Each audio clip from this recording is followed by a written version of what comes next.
everybody. Welcome to the Pax Deep Dive podcast. Today, we are digging into Judges a little more with the story and account of Jephthah, the man with too many H's in his name, and also the judge that God didn't choose for Israel, but Israel chose its own judge. With me today are Lucas Kaiser, one of our house church pastors and elders, and Mandy Lucas, one of our lead pastors.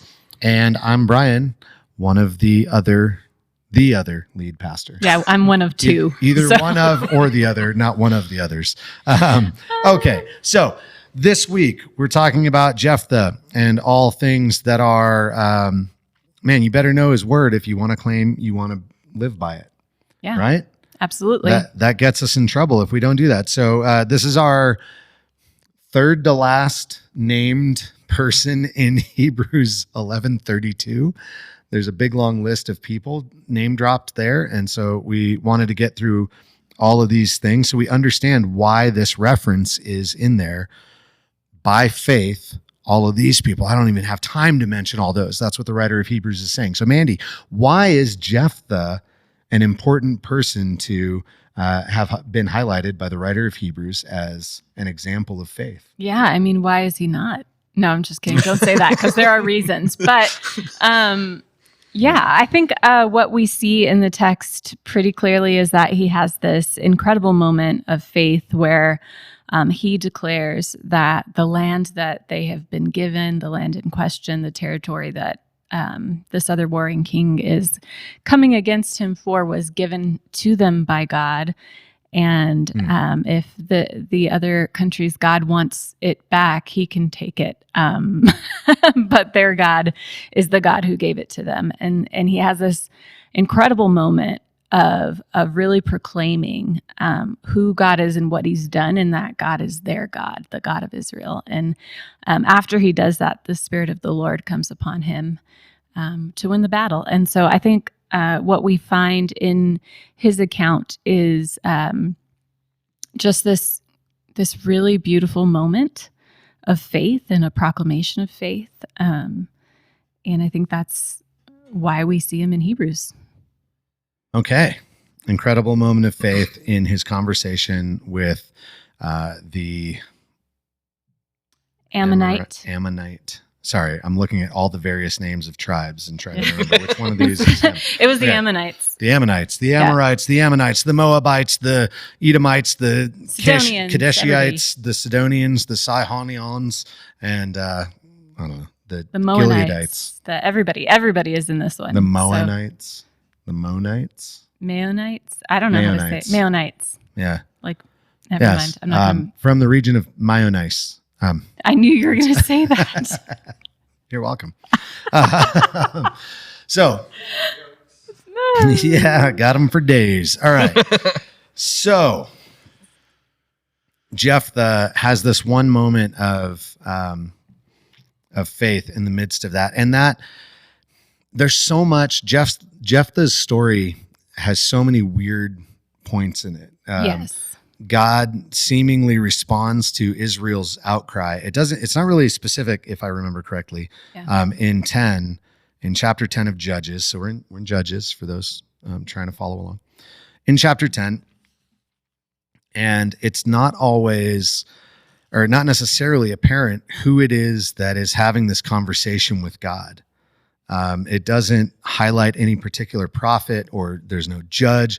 It just says, all this stuff is happening. God gives them over to, these things that they're doing because, in verse 6, and because the Israelites forsook the Lord and no longer served him, he became angry with them. He sold them into the hands of the Philistines and the Ammonites, who that year shattered and crushed them. And then for 18 years, they oppressed all the Israelites on the east side of the Jordan in Gilead, the land of the Amorites. And so these are the this account is specifically addressing the people on the other side of the river from the majority of Israel. The large part of Israel is on the west side of the Jordan, between the Jordan and the sea. Yeah. Right? And That's what's the interesting too, primary territory of Israel. You pointed out that Ammonites and the Philistines are the ones that he gave them over to. And what's interesting is Jephthah's story takes place before Samson. And so Jephthah's story is about the Ammonites, and then Samson is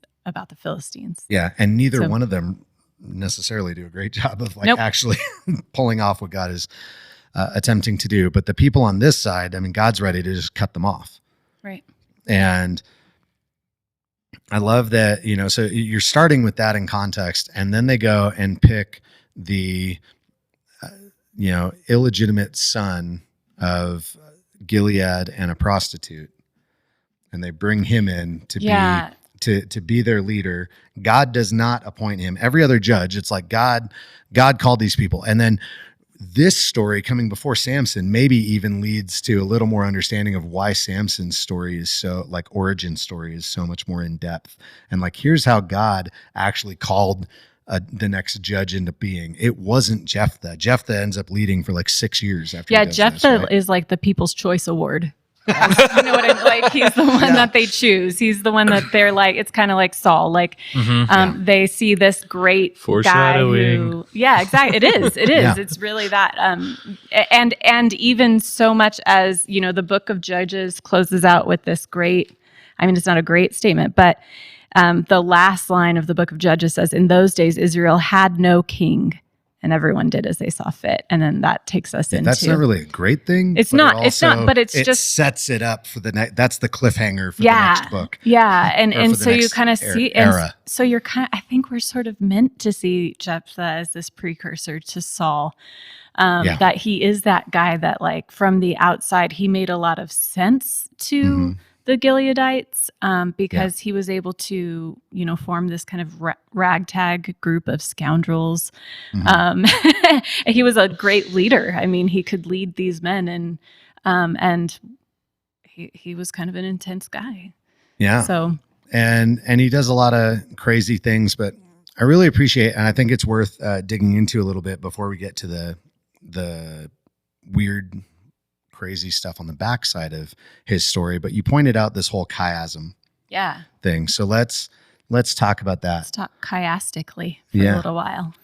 So the chiasm looks more like a greater than arrow than it does an X, but it's based on the shape of an X, right? Because with the X, you have these two lines that have a clear meeting point, a crossover point where everything is the center, the crux of the X.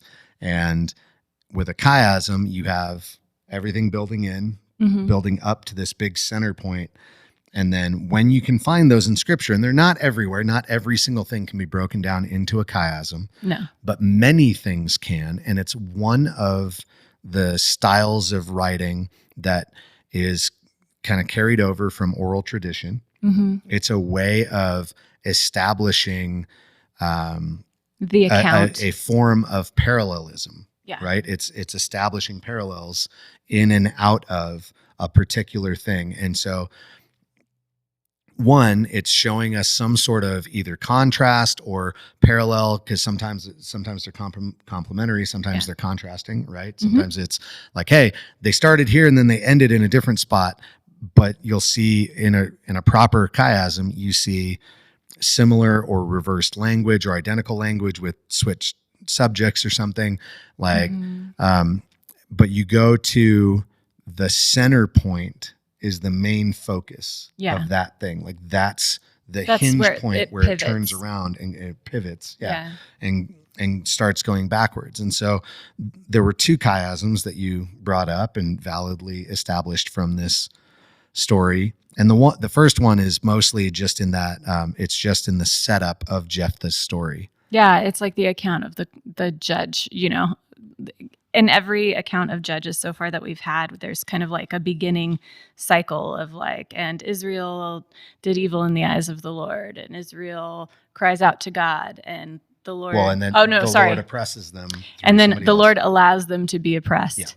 And then Israel cries out to God, and then God sort of relents and raises up a judge for them somehow. And we have the story of their judge. And so you sort of expect that that's going to happen in this story, in this account. And it sort of doesn't. And it doesn't. But what you do have is a really cool chiasm there. And what you see is right in the center of the chiasm, the Lord's reasoning. It's the word of the Lord to them of why this isn't going to keep going this way any longer. And so you start out the account and you have like the Israelites did evil in the eyes of the Lord and they served other gods. And then this account, this section of text is going to end with the Israelites got rid of the foreign gods and served the Lord. Yeah. And then the Lord could bear their misery no longer. And so that's kind of the two end caps of this chiasm. Right. And go ahead. No, I was just going to say, I love that you pointed that out, and that leads us into the next chiasm again, that in this passage, you have a micro one that kind of shows this is what God's intent is for the people at this point. Yeah. And that they would, like, if you don't turn back, you don't have God. But as soon as they repent, he's like, all right, cool. Yeah. Well, what's cool about what he says to them too is he says, you've forsaken me and served other gods, so I will no longer save you. Go and cry out to the gods you've chosen. Let them save you when you're in trouble. Yeah. You know, like, so we choose you. Yeah. And then they're like, oh, you're the one we choose. Like, okay, I get it. It's not just that we cry out to you. It's that now we also have to turn away from those gods and choose you and serve you. And so that's what they do. And then you expect, what you would expect after that chiasm is like, so then the Lord raised up a judge in Israel, and it was this person, and then this person was judging Israel. And it does not say that. They're still without someone to lead them righteously. And the Ammonites gather. The next thing that happens is the Ammonites gather against them, assembling for war. And so then they start all assembling for war, and they go, who will lead us? Yeah. And then they decide. Yeah. And that's usually it's God raises up a judge, or like with the account of like Barak and Deborah. In those days, Deborah was the one judging and leading Israel. Right. And she's going to lead them into deliverance, or call this general to lead them in. Here it says, "Welp, whoever wants to lead the army, you get to be in charge." Yeah, whoever will take the lead. Yeah. So like any volunteers? Who volunteers to be king? I volunteer as tribute. Okay, yeah, you're the one. Yeah, like, volunteers tribute. And that's Oh man. I'm like, I never wanted to man. lead. I'm not cut out for this. Like, anyway, sorry. Lucas, what do you think? So was it Friday? There was, we chatted a little bit about the chiasm a bit, and you were like, hang on, wait, like that. So tell us a little bit, what do you think about these two chiasms in here and how they help us understand and break down the... Well, what's difficult for me is without somebody pointing these out, I don't see them. I'm a very linear thinker, and so it's just reading the story and following the series of events. Right. So to point these out, well, normally the moral of the story happens at the end, right? And so if you do that, you're going to be in a world of hurt. If you're going, okay, so what happens at the end? That's what I need to do. No. Do not go to war against your brothers, because the actual the of faith part of this happens in the middle. Yeah. That was awesome. And that's almost like a rally cry, right? You're about to go to war and just gives this speech that motivates the troops, and you go, and that's really where the highlight comes in. That's where the, like, how did he know? Like, right. He's actually been studying, because if you read a story, he sounds like the scrappy young guy who, he's not the guy that people are going to for the history of Israel. Well, and he's not the guy that you would look to as like the moral leader. Right. Yeah. He doesn't have that reputation. Right. And so to have this moment where he comes in, and it's so odd to me because he knows the history. He knows what did and didn't happen. And you'd expect him to be like the D student who was just kind of messing around. Right. And here is this accurate listing of the events that happen in the wilderness and as they're traveling through to and interacting with these other nations and what has happened. And like, it's like, yeah. You were paying attention. Wow. And he didn't live it. That's the thing, is it's not like these were personal events that he walked through himself. And so of course he knows. It's things that would have been told to him that he would have either read or, just through oral tradition be handed down. And so it is this really, it stands out. And for me, it stands out in a way that is, the Spirit of the Lord came upon him standing out. Mm-hmm. Yeah. It's something that's outside of everything else that we see from him, outside of his character, outside of any. Yeah, because he even deals shrewdly when they're like, well, you can lead us if you can lead all of Gilead if you lead us into battle. And he's like, are you going to hold up that end of your bargain? Let's make that a covenant. He's very shrewd about what he does. Like, he makes sure they fulfill. They're going to make good on their word right then. It's not my brothers finally love me moment. Right. It's like, no, I don't trust you guys. Family hug. Yeah, I know. It wasn't a reunion like that. No. Yeah, he's like, you guys hate me though. Right. Like, I'm the bad guy. You ran me out of town. You sure you're going to let me back in? Yeah. Yeah. And so we kind of hinted at it, but I do want to clearly state the two chiasms that we're looking at as we read through these passages of Judges. And so the chiastic structure in chapter 10 goes from verse 6 to 16. And it starts with, they abandoned the Lord and would not serve him. And it ends with, they cast out foreign gods and serve the Lord. And so those are your parallel statements to sandwich the rest of this thing. And it's like another way to look at a chiasm is like a multi-dip or a multi-layered sandwich where you're kind of, right? You got everything. You're putting ingredients on both sides in equal measure toward the, toward the middle. And so you're like what do they call those? Club sandwich. Sides, it's sort of like two layers of the same thing. Okay. And then the next layer in is about confession. So the beginning is confession and sin or addressing of sin and idolatry. It's pointing out their apostasy. It's pointing out all of this stuff, and they're crying out to the Lord, we've turned from you. Please, bless us and come back to us. And then at the end of it, they confess, repent, and turn to the Lord. So you have this same thing. Yeah, they have two separate confessions. So one before the Lord responds and one in response to what the Lord says. Yeah. Mm-hmm. Yes. Mm-hmm. You just combined it with that next part of actually casting out the foreign gods and serving the Lord. So I was trying to keep those separate. Mm-hmm. Okay. In my head, that's not what came out. But okay. Maybe. Anyway. Maybe. I don't know. Keep it clear. Yeah. Yeah, absolutely. So you have their direction toward the Lord. They abandon the Lord. They decide to turn and serve the Lord. The next step in or out, the next layer in, the B section is confession of sin. Mm-hmm. And in between all of that is the words of the Lord responding to Israel. And so when you read it all the way down, it goes in one way and then it kind of reverses its way back out. It's following the same kind of footsteps on the way back out. And on this time, in this chiasm, the starting and ending points are different. Sometimes they're like almost exactly the same with chiasms through Scripture. But the starting and end points are completely different. They start in this horrible place against God. They finish in this wonderful place, deciding to be for God, turning back to him. And the way that happens is this pivot of God's response to them is, I'm fed up.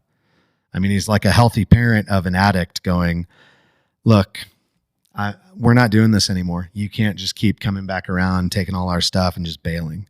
Like I'm done here.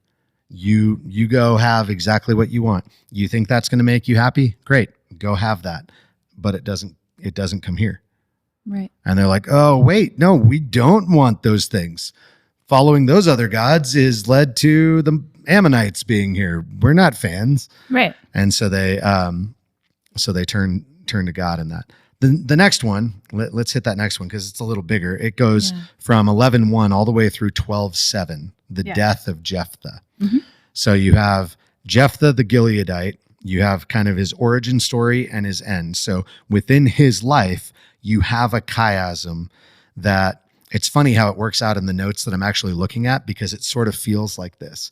It kind of goes in and then like shoots out. Here's this big center point, and then it kind of goes, but slingshots you back out to the wrong end because by the end of Jephthah's life, they're sort of back where they started. In a lot of ways, due to their own sort of attitude towards following God. But so you start and end with Jephthah's beginning and end of life. The piece in between, the next step in from the beginning is Jephthah fleeing from his brothers, and there's this issue there with brothers causing conflict, casting him out. Mm-hmm. The way things end before Jephthah's death, again, is about conflict between brothers that you pointed out. It's this Manasseh and Ephraim rejecting the Gileadites and coming to them to make war. And it results in largely the destruction of the tribe of Ephraim. Yeah. It almost eliminates them. And I was noticing a while back, I'd made the note that when we were talking all the way back when we were talking about Jacob blessing Joseph's sons, Manasseh and Ephraim, and how like it's weird because he says that they're going to take two of the tribes. So one of them is going to take the place of Simeon, his oldest son, who's been rejected because of his sin. And then the second one is going to take Joseph's place, essentially. Yeah. And now you have one of those brothers, Ephraim, is almost completely eliminated here because of their own actions. They've so turned on their brethren. Well, and what's that crazy they're almost completely eradicated about you just bringing up their heritage is, who was Joseph, but someone who was rejected by his brothers as well. And so there are a lot of kind of fun parallels, things that I did not have time on Sunday to be able to go into all of these things. But there's so much of this. And that's why, like, on the one hand, that's why, again, I think it makes a lot of sense for us to be jumping back and teaching the Old Testament from Hebrews here, because we want to break into some of these. Right. And these are things that the Hebrew audience probably would have caught, they would have known so much more about Jephthah than we do. And so that's why I love jumping back and explaining some of these things because, as a Westerner, as a non-Hebrew person, we didn't grow up with these histories in this way. And so we don't always catch the importance of some of these things. Right. Yeah. And there's some of, and so reading through the Old Testament and understanding it as it builds context for what's happening later. And in the same way, I think even that idea of God through Jacob blesses Ephraim to have this major inheritance and says he'll be the example. The other brothers will look to him. Mm-hmm. I mean, essentially his uncles, the tribes that come from his uncles will look to him, and there will be a blessing of may you be like Manasseh and Ephraim. Yeah. And then the descendants of Ephraim nearly get themselves eliminated here. And in the same way, Israel has this great blessing and mission on the earth. Yeah. And when they end up in the exile, it's almost wow, is that whole thing, is that over now? Are we done? Is this finished? Everybody, the king has been, blinded and taken captive. Everybody's, the temple's been burned to the ground. Everything's been destroyed. The walls are torn down of Jerusalem. Everything's ruined. The kingdom was split in two for, centuries. And I mean, it just all these bad things keep happening. And you look at it and you go, God has made a couple of promises that are going to happen regardless. And he's made a lot of allowance for, and here's how you can self-select yourself right out of this blessing, should you so choose. Yeah. If you rebel and walk away from me and will not follow my ways, I will not include you in that blessing. You are being given this gift. If you choose to chuck it, if you're going to be Luke Skywalker receiving that lightsaber from Rey and just he just gets it and throws it over his shoulder off the cliff. Like, if you're going to do that, like, great. I'm not even going to go back and get it for you. Like, you just move on with your dumb life, being all busted and chasing after demon gods and getting wrecked by everybody who shows up. Right? Yeah. Wow. That's what happens. I know. That's what happens over and over. So Jephthah's life is kind of the end caps of this passage. There's this beginning with fleeing from brothers and ending with strife between brothers as tribes. And then the next step in is the elders making and fulfilling a vow. They make and fulfill a vow to Jephthah. Coming back out towards the other conflict, Jephthah makes and fulfills a vow that is horribly indicative of somebody who thinks they know God, but is really missing some crucial pieces because he's sort of made a half-hearted attempt at knowing it. And then in the middle of all of that is the one thing that really shows some incredible faith, which is Jephthah's defense of Israel's status and right standing. Is like, why are you fighting with us? We have this inheritance from the Lord. And why would you challenge that as if we came and usurped something from somebody else? Wouldn't you do the same thing for your God, but even more like our God? And so like, he has this faith in like, God told us this is ours. Yeah. So I have this by divine right. Also, he says the Ammonites, you guys weren't there when we took it. So yeah, you guys hadn't been there for a while. You guys came in and started trying to conquer, and now you're being all uppity about it. Yeah. So Jephthah's faith in this moment, this is the one spot, and it's the crux of the whole thing. But it's also, unfortunately, this chiasm sort of works like a peak. Yeah. It's not just like, oh, that was the middle point, and then everything turned and got better from there. It's sort of like, that was the best thing that happened. Yep. And then after now that, we're going it's downhill. a steep downhill decline. We're going back down the other side. We hit the mountaintop. I know. Yeah. We did. Now let's go jump off the cliff at the other end. You know what? That's a great example, because I mean, how often do you hit a mountaintop experience and you have this great experience of the Lord and even encounter his spirit like Jephthah does, and then you don't do the next thing that you should do, which is start to grow in the Word of God and learn what he requires of you. Yeah. And then you get yourself into all kinds of weird places. So, and that's what we see Jephthah do. And that's what happens here. And oh man, that exact thing, like I've heard so much weird and bad teaching and experience and everything, like based on that kind of thing. Like what Jephthah does right here. He has this mountaintop moment of declaring his faith in God, making a radical stand for Yahweh, and then follows through with this whole like, let's go.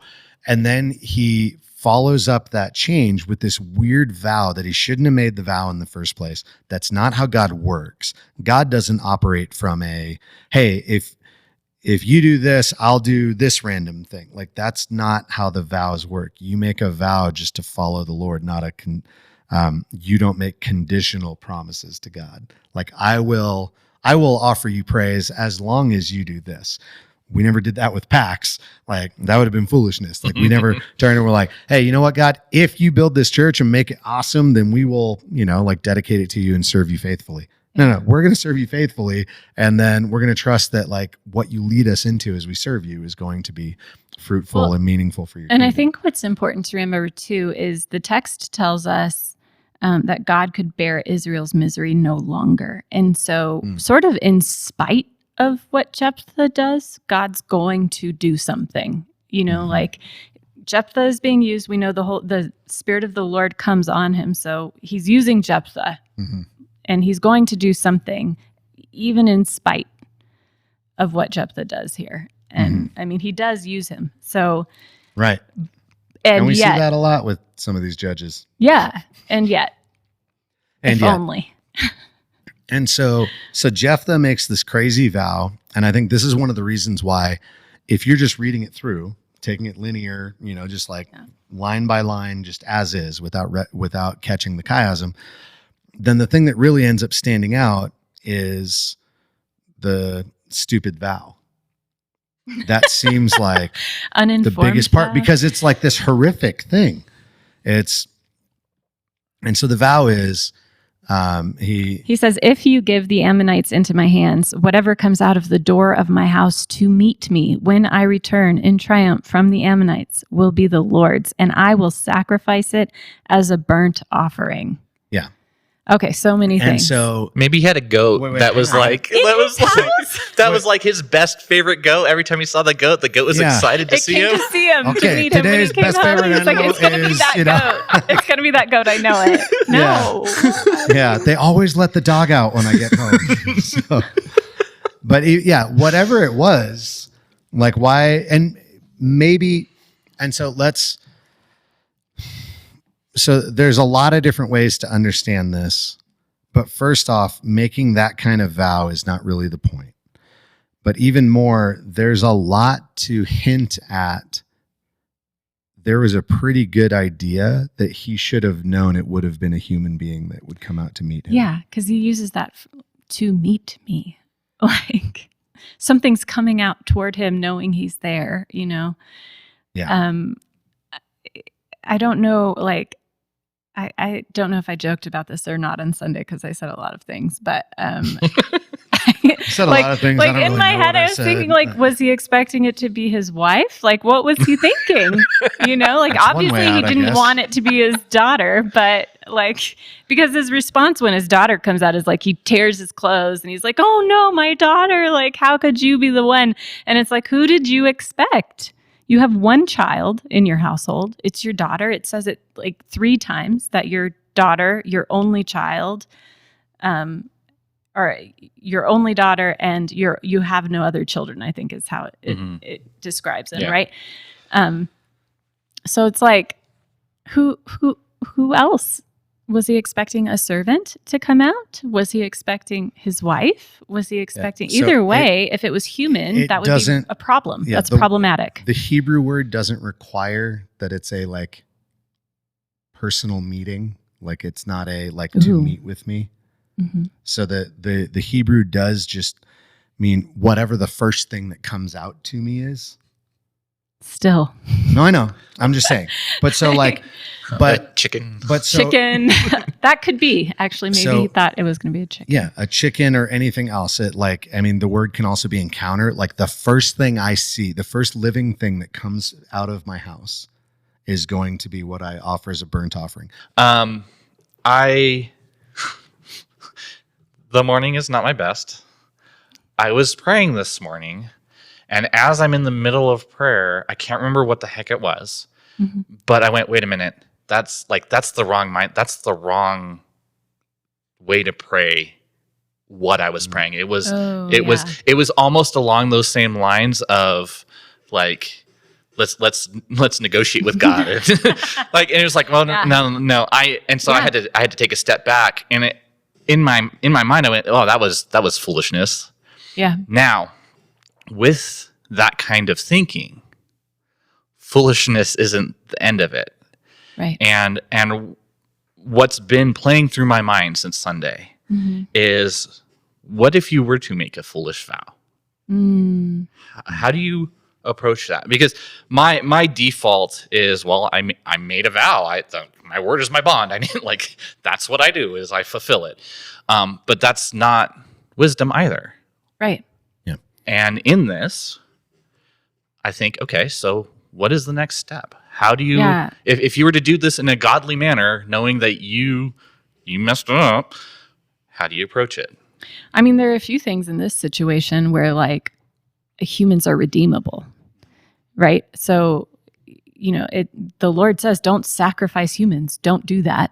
They're redeemable. What you turn to here? And so, well, the redeemable part is not here, but don't sacrifice humans.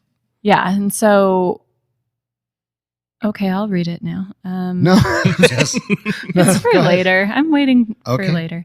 But like it, people are redeemable.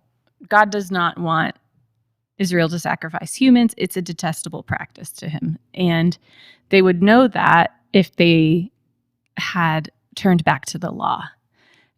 because that's laid out in Deuteronomy. Like that is in the law that has already been given to the Israelites. They should have that. They should know. And if they've turned back to God, then they should also have turned back. They're serving him. He knows their history, but they are obviously missing a step. And so humans should be redeemable. He had this moment of like all this stuff that the Lord did, and just kind of going, where'd that come from? Yeah. And then all of a sudden, that's the day he skipped. Well, and it's almost like never skip leg day. Yeah, don't skip leg day. It's almost as if the Lord is like gracious to him, like, you didn't need to make this vow. Here, why don't I send your daughter out of your house to you? Like, she's redeemable. Like there is a way out of this. But nobody in his life, nobody in the community even tells him that. And so there's another thing that I read actually in one of the commentaries I was reading that said, like, if you make an unacceptable vow to the Lord, then it's null. And so he didn't have to even he didn't have to act on it at all because it's an unacceptable vow. And no one in the community, not the rabbi, not whoever is teaching the law, we're assuming someone's teaching the law, right? Because they know some of it, they know their history again. Something is not right here still, according to the law. And so, they miss it. They all miss it. And his daughter is like, no, if you've made this promise, you have to do it. So let me just go into the mountains for 2 months. So, and her friends go with her. So there's a community element here where others are aware of this. And then even after he sacrifices her and fulfills the vow, the community like commemorates her and like remembers her every year. Well, it says they lament her. So it's a sorrow of like, oh, this sad thing that they had to do. Yeah. To follow the Lord well. And we remember with sadness and sorrow what we had to sacrifice to. Yeah. So on so many accounts, like this should not have happened. And then also if they had read the law, Deuteronomy 12:29 is almost like a microcosm, like one spot in scripture could have avoided like all of this, right? Because it says, where are the Levites in this? Right. Well, we're with the next time they pop up, dude becomes a priest of false idols and then execute or chops up his concubine. So in other words, nobody's doing what they should be doing. Nobody's doing what they should be doing. But here's what it says, Deuteronomy 12:29. The Lord your God will cut off before you the nations you're about to invade and dispossess, right? So this is them going into the promised land, what God's going to do. He's going to get rid of these nations, right? So it says, but when you have driven them out and settled in their land, and after they've been destroyed before you, be careful not to be ensnared by inquiring about their gods, saying, how do these nations serve their gods? We will do the same. So the whole first part of this account is right here. They shouldn't have done that. You must not worship the Lord your God in their way, because in worshiping their gods, they do all kinds of detestable things that the Lord hates. Like, this is strong language. They even burn their sons and daughters in the fire as sacrifices to their gods. Like, he's going to burn his daughter in fire as a sacrifice to his God. And God has already said, this is detestable. You do not do this to me. That's gross. I don't want it. Right. He doesn't want any part of it. Yeah. And if they, even just this one verse of the law, if they had been following it, this wouldn't have happened. Right. And even if, like you mentioned, there's the idea of redemption. In Exodus 13, as Moses is being told to take everybody out to the promised land, he says, after the Lord brings you into the land of the Canaanites and gives it to you, as he promised on oath to you and your ancestors, you are to give over to the Lord the first offspring of every womb, and all of the firstborn males of your livestock belong to the Lord. Redeem with a lamb every firstborn donkey, but if you do not redeem it, break its neck. Redeem every firstborn among your sons. No human sacrifice. No human sacrifice. Yeah. Your firstborn child is to be consecrated and given up to the Lord. But every time it's a human firstborn, it needs to be redeemed. Right. You do not just leave that to whatever. Right. You do not just sacrifice your child. You redeem it. You put something else in its place. And then a nation that did sacrifice humans was the Ammonites. So, this is one of those situations where we see Israel has been worshiping other gods and serving other gods, and now they're incorporating some of those practices as they're now serving the Lord. Like, it's creeping in. This culture, these acceptable things are creeping into Israel's worship of its own God here, and it's not okay. Almost like there's a lot of modern parallels with all the false worship that creeps into the church today. Yeah, 100%. And it happens in every culture. If you go to, if you go overseas, you find cultural religious practices. And the hardest thing about that is so many of those things are difficult to differentiate. Right. It's hard to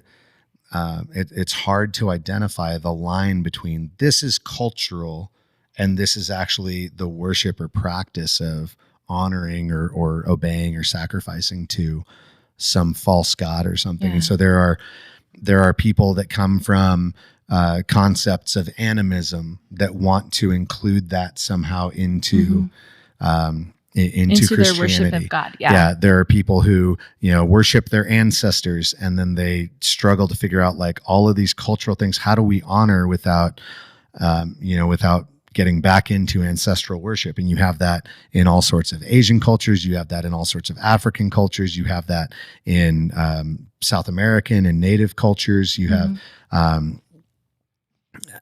all over the place. You have all these things that creep in, everything from like Dia de los Muertos to, even now in the Christian church, you have all sorts of things like astrology and even we were watching we were watching the Tudor farm or what? Yeah, what Tudor is it Monastery called? Farm. Tudor Monastery Farm, and it's a time period in England's history where the Catholic Church is supreme, and it infiltrates all of everyday life. Is the Catholic religion, except in all of these extra traditions that people still observed from like the Celtic times. And so like, it's like this pairing. So, it's something that happens everywhere. Yeah. And so that's and I think even like, that's one of the things where some of the stuff from that time is legitimately like, hey, this is a weird cultural thing, but it's all devoted to God. Yeah. And so some of it you go like, oh, that's a cool way of like incorporating those in a legitimate way. Then there's some of it like this, where it's like, oh, okay, burning your son in the fire is an unacceptable thing. Like that is crossing a boundary. You're not doing this within the bounds of God's word. You're doing it outside and giving that God, that practice, the opportunity to dictate what's acceptable or not, rather than your own. Yeah. Or rather than the one true and living God. Yeah. And I think what is really important to remember when we're reading stories about Israel and accounts about Israel's history is that Israel has a purpose. God has called them to be his people for a purpose. They're meant to be set apart and separate from other nations so that they can, so that other nations can see the glory and the majesty and the power and the wonder of our God. And so when they're incorporating the practices of all of these other nations, what is the difference between their gods and our God? Yeah. And so the lines start to blur, and God cannot be glorified in the same way that he can be if you are set apart and worshiping him as he commands. And so, right. Yeah, at least glorified in this earth. He can't be, but. Yeah. And it's crazy because there's so much freedom in how we're allowed to worship God. Like you see that in Jesus' teaching, in Paul's teaching, you see a freedom that is greater than the law because it's about our heart. Mm-hmm. It's about where your heart is pointed. And then you still see people overriding that. They take that freedom and it's like that. You give them an inch, they take a mile. Yeah. And it's just crazy how far out of whack we get. And I love that you and it also goes the other way too. Like it's either you go so loosey goosey that you're like you've blended that you're no longer doing the things of the Lord, or you go the complete opposite and you're so rigid about what's going on that it's no longer about relationship. It's about, did I do the right thing? Did I do the things the way that I'm supposed to the T, to the 10th of my spice to like Pharisee. Yeah. Then you become a Pharisee. You tithe right? your smallest herbs, but swallow a camel. Yeah.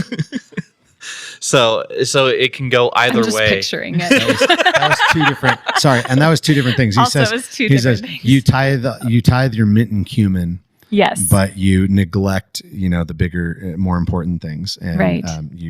You don't even notice injustice. And then he says, you strain a gnat and swallow a camel. So sorry, I conflated two different metaphors. Yeah. Like, what's wrong with what he? But and that's like I love the like joke story of like, a family that, they go and every, whatever holiday, Christmas, let's say, they have the Christmas ham, and they cut off the end and they throw it in. And finally, one guy says, why do you cut it? You're wasting so much of this ham thing. Why do you chop that before you put it in? And that's just the way you do it. That's the way my mom always did it. And so they call mom, like, Mom, why do you cut off the end of the ham? She says, well, that's the way my mom always did it. And they call Grandma, why do you always cut off the end of the ham? She goes, well, that's the way my mother did it. And they call great grandma. And they say, why do you chop off the end of the ham when you put it in? And she said, well, when I was young, the oven was very small and it wouldn't fit the entire thing. So we would cut the end off it so that it would actually fit all the way into the oven. We're just wasting a big chunk of the meat. Yeah. Because we didn't bother to understand the why behind that what. Lost the purpose. Yeah. Yeah, we blindly and rigidly followed this rule without understanding its purpose. Yeah. And that's where you get in trouble with, and I think, again, you take it too far. The wrong reaction to that is to go, well, forget that. Don't listen to any of great grandma's recipes anymore. Like ignore all the tradition handed down. No, you understand the rest of the recipe was solid. Yeah. And that's sort of the tension we have with this account of Jephthah, right? Is that there is a moment of turning, and there is a moment where he does the thing that Israel is supposed to do. He stands up and proclaims, like, this is our God. This is what he's done. You have a problem with it. He loves us. You got two lines into a song. That isn't. We should have sang that on Sunday. But this is our God. This is what he's done. This is, like who he is. If you have a problem with what he's done, take it up with him. Yeah. And it's this moment where Israel fulfills that being a light to all nations moment, where they are to another nation proclaiming who God is and what he's done. And then it takes a very sad turn. And while God beats the Ammonites, he does, like they win the battle, there's still things that are just not right in Israel with their relationship with God. Right. Well, and one thing that's standing out is just what ends up happening is it says that he has no other sons or daughters besides her. Yeah. He's essentially cut off. Yes. By his own stupidity. Right. Like if he had done it God's way, he circumcised himself from the lineage of Israel. Which is interesting because these are the half tribes of Manasseh and Ephraim, right, at the end that come against him. And those two tribes are placed on Jacob's knees, right, which is a tradition that would have been done if he had lost his heir, where the next generation would be placed on his knees to be his direct heirs. And so it's Joseph's, it's just an interesting concept of a child being redeemed over and over again.